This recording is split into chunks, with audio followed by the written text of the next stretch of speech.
Good afternoon, everyone. Thank you. Thank you for coming today. I apologize for the delay.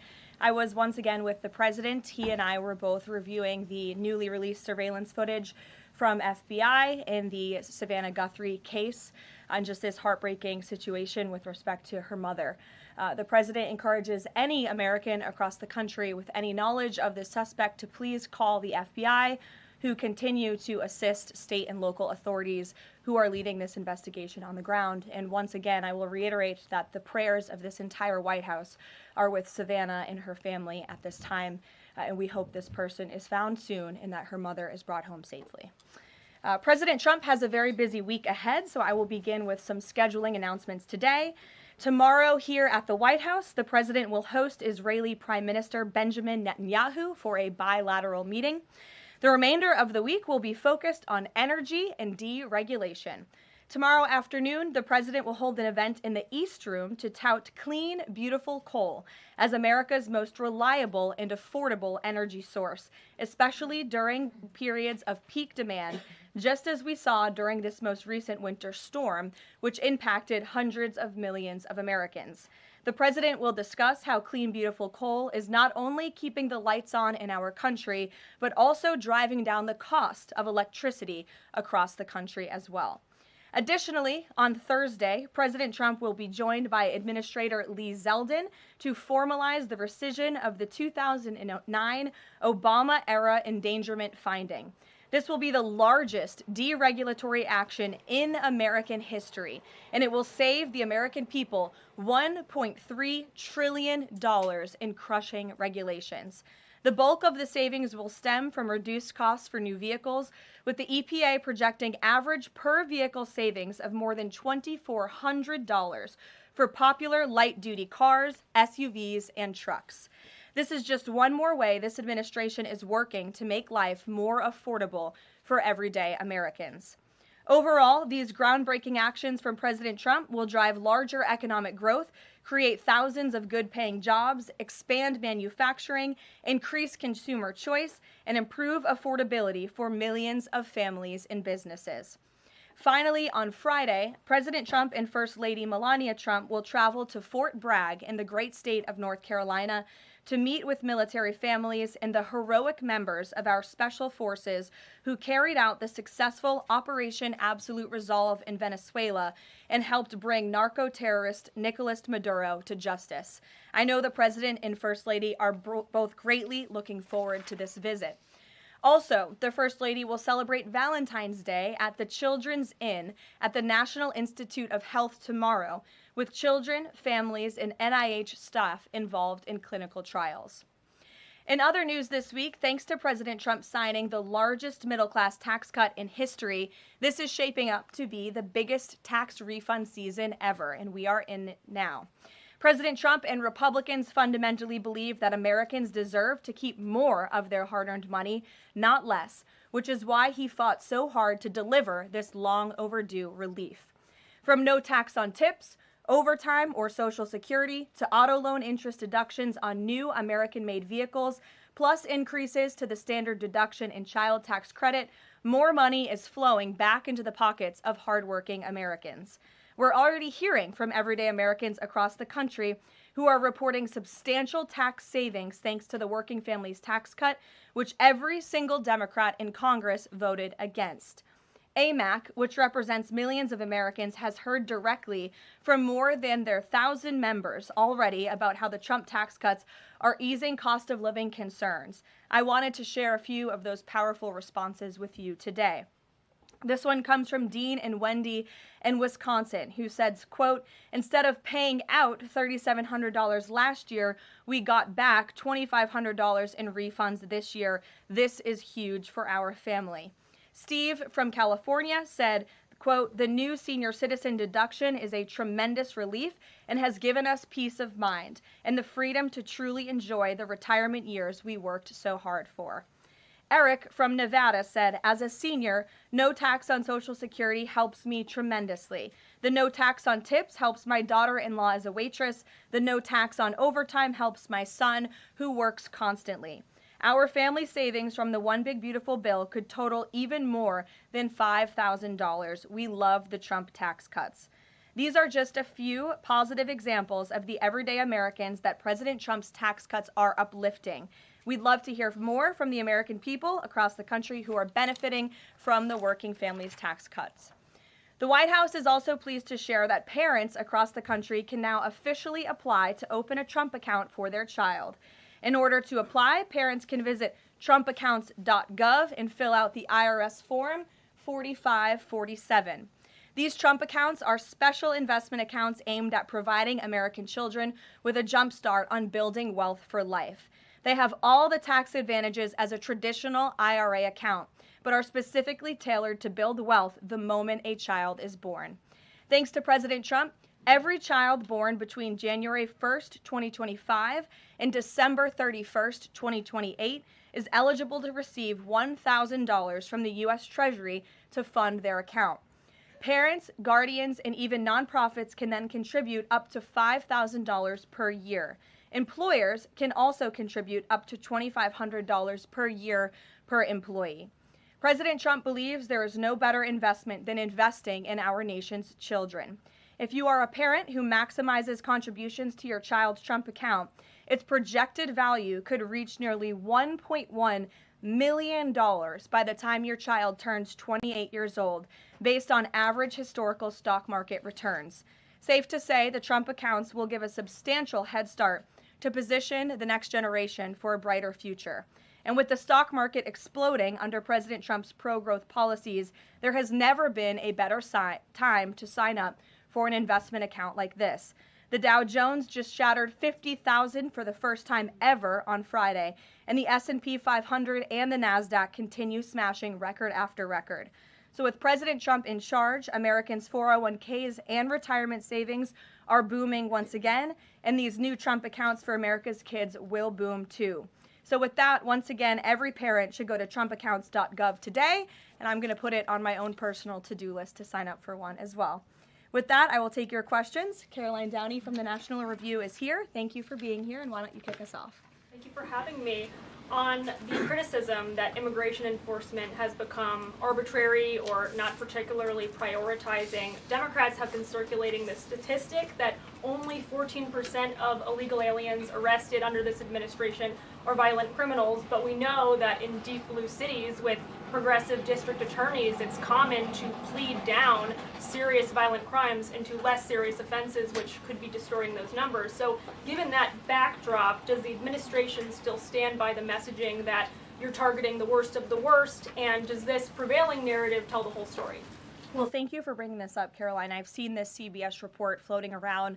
There's a lot of liberal talking heads and pundits and Democrat elected politicians who think that this single story and these statistics and the way they are painted is somehow a shot at this administration. It is not, and let me correct the record. Number one, the Trump administration has been clear from day one that any illegal alien present in this country is subject to deportation. However, the priority, of course, is going after the convicted criminals, the worst of the worst, the murderers, the pedophiles, the rapists in this country.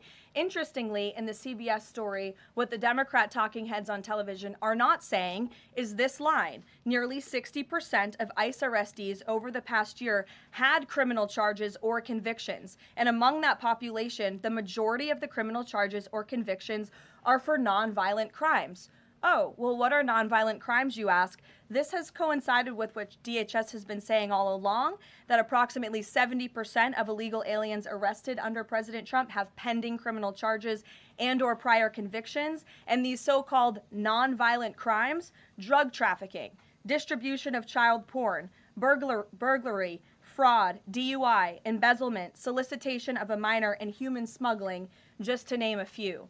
So just because a crime is not violent in nature doesn't mean that crime is victimless. And I can guarantee every single person who is out there on television right now pointing to these statistics that were taken out of context by CBS News would not want an illegal alien convicted of the distribution of child porn or fraud or DUI living in your community. So the Trump administration will continue our focus on deporting all illegal aliens present in our country with a focus on the worst of the worst criminals. Thank you for being here. Gabe. Karoline, thank you. And thank you for the update on our colleague Savannah Guthrie's mother. Is there anything more you can share? You said the president was reviewing that surveillance footage. What was his initial reaction when seeing those disturbing images? And does he believe that that suspect acted alone? I haven't talked to him specifically about the second point on whether the suspect acted alone or not, so I don't want to weigh in on the president's thinking on that. His initial reaction, of course, as all Americans, is just pure disgust. And again, it's heartbreaking to see now this footage really bring to life a story we've all been reading about.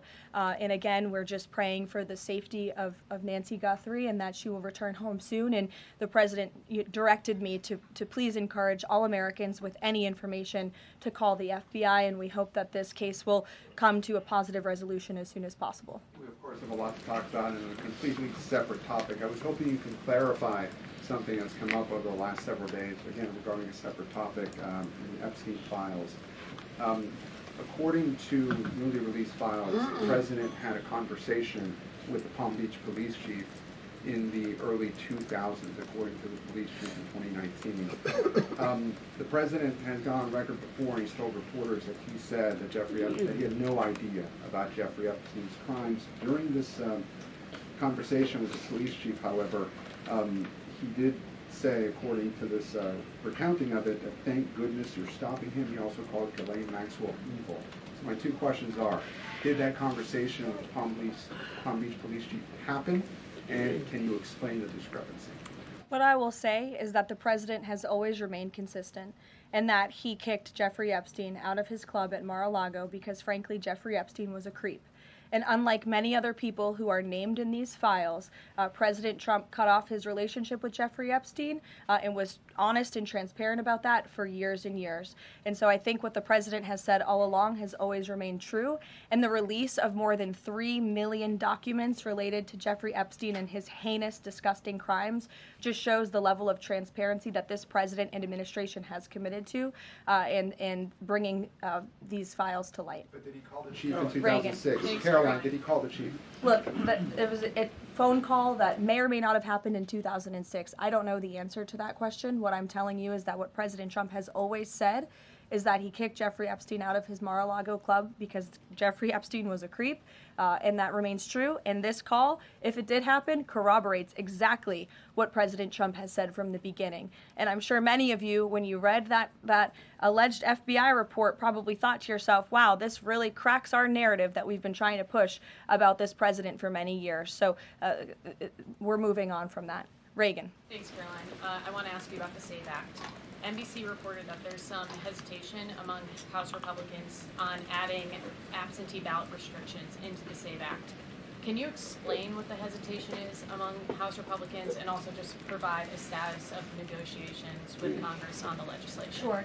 I can't speak for House Republicans, Reagan. I can obviously speak for the president, who is quite possibly the strongest supporter of the Save America Act, which, as you know, would require proof of citizenship to register to vote. It would require proof of identification, a photo identification before casting a ballot.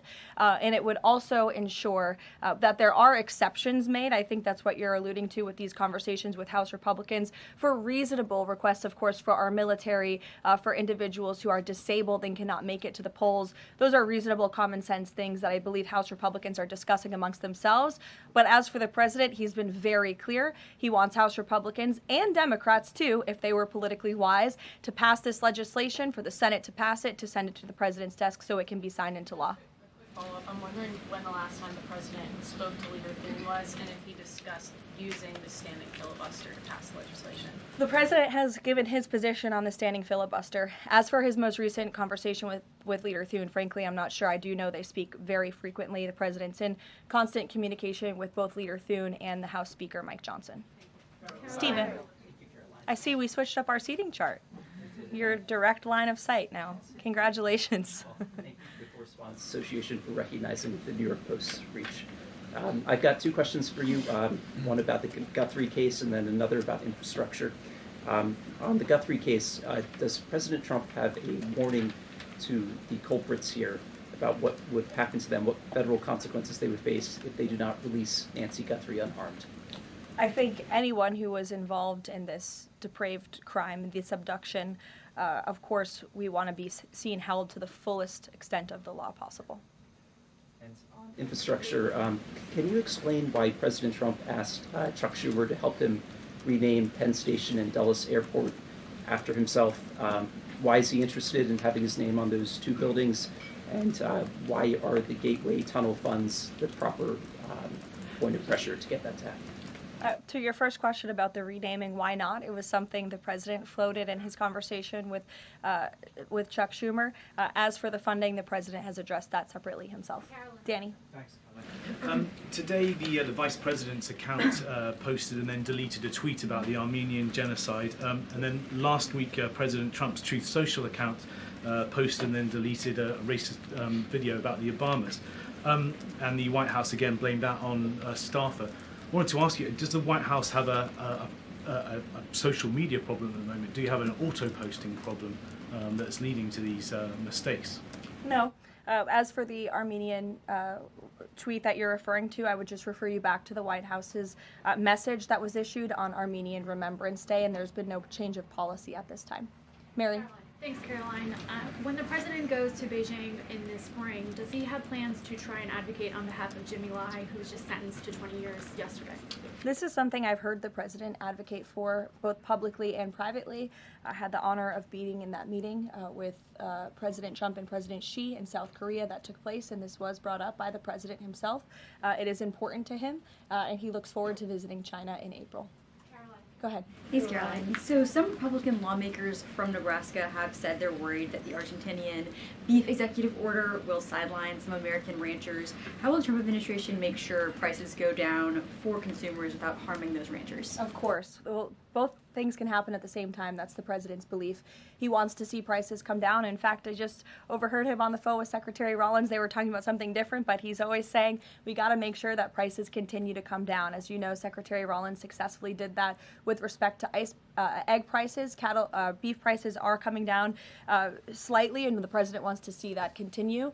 He believes that a minor import to the country with cattle might be a short-term solution with respect to bringing down prices, but of course protecting our American cattle and rancher industry is a priority for the president, and he's in touch with those stakeholders. We've had them here at the White House a few times in recent months to discuss this issue directly. John. Thanks a lot, Caroline. Yesterday, the president on social media threatened to block the new Gordie Howe Bridge, which would connect Detroit to Canada.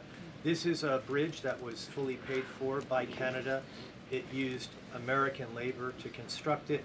It used American steel to construct that bridge. The president in 2017 was actually in favor of this bridge, part of a joint statement that he put out when he met with the Canadian Prime Minister. Why has the president changed his mind as it relates to this bridge? I think the president was very clear and direct in his truth, John, but just to reiterate, the fact that Canada will control what crosses the Gordie Howe Bridge and owns the land on both sides is unacceptable to the president. It's also unacceptable that more of this bridge isn't being built with more American-made materials, even more so than what President Barack Obama committed to with the Canadians at the time, at the start of the project. He also believes that the U.S. should own at least half of the bridge, have shared authority over what passes across it, and participate in the economic benefits generated by its use. This is just another example of President Trump putting America's interests first, and so he made that very clear in his call with Prime Minister Carney earlier today. Phil. Thank you, Caroline. Sure. DHS Secretary Kristi Noem just posted a photo of herself signing the last contract to build the border wall between Laredo, Del Rio, and Big Bend, Texas, among reports that construction had stalled. Is the president satisfied with the pace of construction? The president wants to make sure that the full border wall is built as quickly as possible, of course. I know this is a priority for him dating back to 2016, and so absolutely he wants to ensure that the border wall is built under budget and ahead of schedule is how President Trump likes to view building projects, and that includes the border wall. Is he satisfied with the pace of construction thus far? I think the president is never satisfied. He always wants to ensure that things are moving along as quickly as possible, but I know Secretary Noem is on it, and she's doing a great job. Thank you, Caroline. You're welcome. Sure, go ahead. Thank you. Charlie. On the Nancy Guthrie case, is the president satisfied with the federal and local investigation so far? And has there been any more contact from the White House or the president with the family? I don't think anybody will be satisfied until this case is brought to a close and until Nancy Guthrie is returned home safely with her loved ones. Contacts? Has the president contacted the family since? Not since that initial phone call. Sure. Tamara. Thank you. The National Governors Association is removing a meeting with President Trump from his agenda because only Republicans were invited. Is the White House reconsidering inviting Democrats, or do you think Republicans are still going to show up? Like, where does that stand now? No, look, I just spoke with the president about this. It is a dinner at the White House. It's the people's house. It's also the president's home, and so he can invite whomever he wants to dinners and events here at the White House. I believe Governor Moore was invited last year, and he did not show up to the dinner last year. Nobody reported on it. But again, the president has the discretion to invite whomever he wants to the White House, and he welcomes all those who received an invitation to come. And if they don't want to, that's their loss. And on Ghislaine Maxwell, is the president going to rule out a pardon for her in her testimony, deposition yesterday? Her legal team seemed to be making a case, again, for a pardon from the president. Again, this is not something I've discussed with the president recently because, frankly, it's not a priority. He's focused on many of the issues that the American people are dealing with and providing solutions to those issues. So I haven't spoken with him recently. Last time we did speak about it, he said it's not something he's considering or thinking about. Go ahead, Bloomberg. Thanks, Caroline. Secretary Litnick today was testifying on the Hill, and he said that he had visited Epstein's Island in 2012 with his wife and children, and that's after he said that he had cut ties with Epstein, and Justice Department documents show that he was in contact with Epstein through 2018 over messages. So does the White House stand behind Secretary Litnick right now, or given what he has said today, has there been any shift in how the White House is viewing Secretary Lutnick's performance? No, Secretary Lutnick remains a very important member of President Trump's team, and the president fully supports the secretary. I will just point out that there are a lot of wins in the news this week that people in this room have not asked about because you continue to ask questions about the same subject, so let me point them out for you. Again, on Friday, the Dow shattered 50,000 for the first time ever. This week, the American Society of Plastic Surgeons came out in opposition to gender mutilation surgeries for children. They are the first major medical group to do so. A federal appeals court today, nobody asked about that, just upheld the Trump administration's policy of detaining illegal aliens, validating the strong measures that have driven illegal crossings to historic lows, and sent a crystal clear message that under President Trump, if you enter the country illegally, you will be detained and removed. The murder rate, again, not a single question about this, has plunged to a 125-year low as crime falls across the board thanks to President Trump's crime crackdown. We also saw this week national median rents have fallen to a 4-year low following 6 consecutive monthly declines, and mortgage affordability has surged to a 4-year high. Home ownership is the core foundation principle of the American dream, and I will repeat that mortgage affordability this week surged to a 4-year high, but not a single of mention of that in this briefing room today. And again, this came out last Friday, but for an unprecedented 9th straight month, there were 0 illegal border crossings at the southern border. So we're going to get back to business. The president is very busy today, and you will see him all tomorrow at the event in the East Room touting his administration's energy policy. Thank you.